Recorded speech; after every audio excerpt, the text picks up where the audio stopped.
नंदिता हैरानी से बोली, तुम क्या कर रहे हो? ये कोई आराम करने का वक्त है? चलो यहाँ से। इनके साथी आ गए तो। और पहले मेरे पैर खोलने में मेरी मदद करो, जल्दी करो देवेन।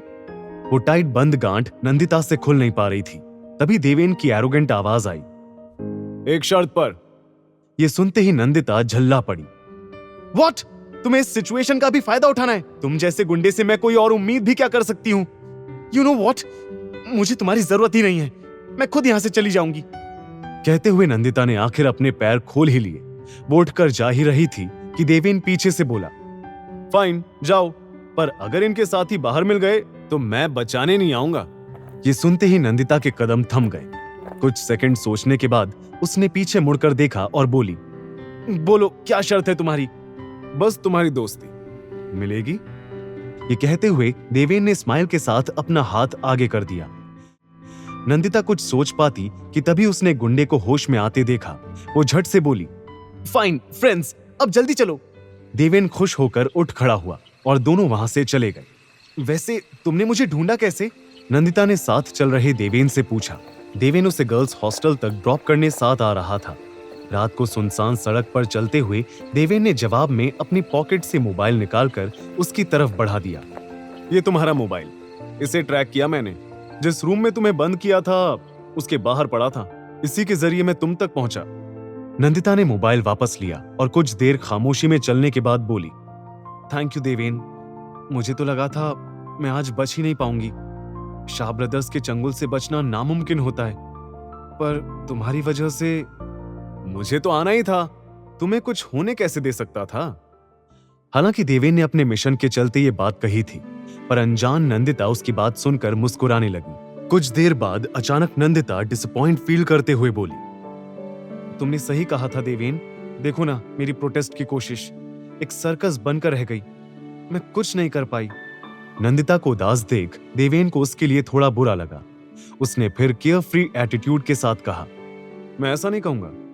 तुम्हारी इस छोटी सी कोशिश ने रीना के माँ बाप को उम्मीद दी। उन्हें यह बताया कि उनकी बेटी इतनी कमजोर नहीं थी कि वो सुसाइड करे। टोनी ने बताया मुझे, रीना के माँ बाप अपने लेवल पर इन्वेस्टिगेशन करवाएंगे, इसलिए तुम्हारी कोशिश बेकार नहीं गई।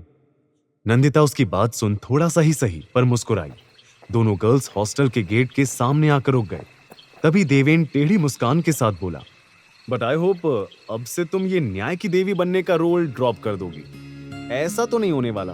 जब तक मैं इस कॉलेज में हो रहे गलत को सही नहीं कर देती, तब तक तो मैं शांत नहीं बैठूंगी। अब दोस्त बन गए हो तो इस बात को अपने दिल और दिमाग में बसा लो। ये कहकर नंदिता मुस्कुराई और वहां से मुड़कर हॉस्टल के अंदर चली गई। देवेन को पता नहीं चला, पर उसके होठों पर भी मुस्कान आ गई थी। नंदिता के अंदर जाने के बाद वो मुस्कुरा रहा था। उसने खुद को डांटा, तू क्या जोकर की तरह हंस रहा है? ये लड़की तेरी सेहत के लिए हानिकारक है देवेन। अगले दिन देवेन कॉलेज आया, पर आज रोज से कुछ अलग था। रोज उसे देखकर गुस्से से मुंह बनाने वाली नंदिता आज मुस्कुरा जो रही थी। टोनी ने यह सब नोटिस किया।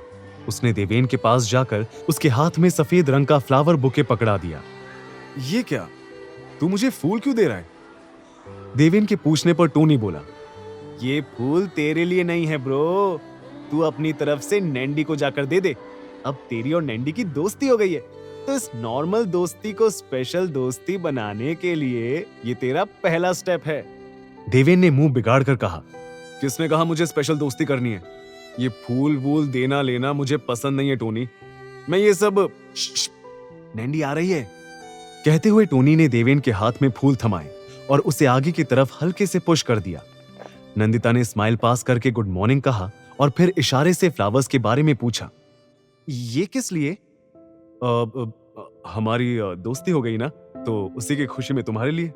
देवेन ने ऑकवर्ड फील करते हुए फ्लावर्स आगे बढ़ा दिए।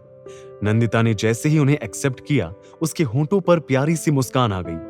अब देवेन के चेहरे के ऑकवर्ड एक्सप्रेशन की जगह भी मुस्कान ने ले ली थी। वो कुछ कहने वाला था, तभी किसी लड़के की आवाज सुनाई पड़ी, नैंडी। नंदिता ने मुड़कर देखा और वहां खड़े शख्स को देखकर एक्साइटमेंट में बोली, oh my God Harry, it's you, तुम वापस आ गए। ये कहते ही नंदिता ने हैरी नाम के उस लड़के को हग कर लिया। मेरा छोड़ो नैंडी, तुम बताओ तुम ठीक हो ना? मुझे पता चला कल प्रोटेस्ट में जो हुआ, तुम मिसिंग हो गई थी। फिर नंदिता उसे सब कुछ एक्सप्लेन करने लगी थी। वहीं देवेन ने उस लड़के को ऊपर से नीचे तक देखा और टोनी से पूछा, ये आइटम कौन है?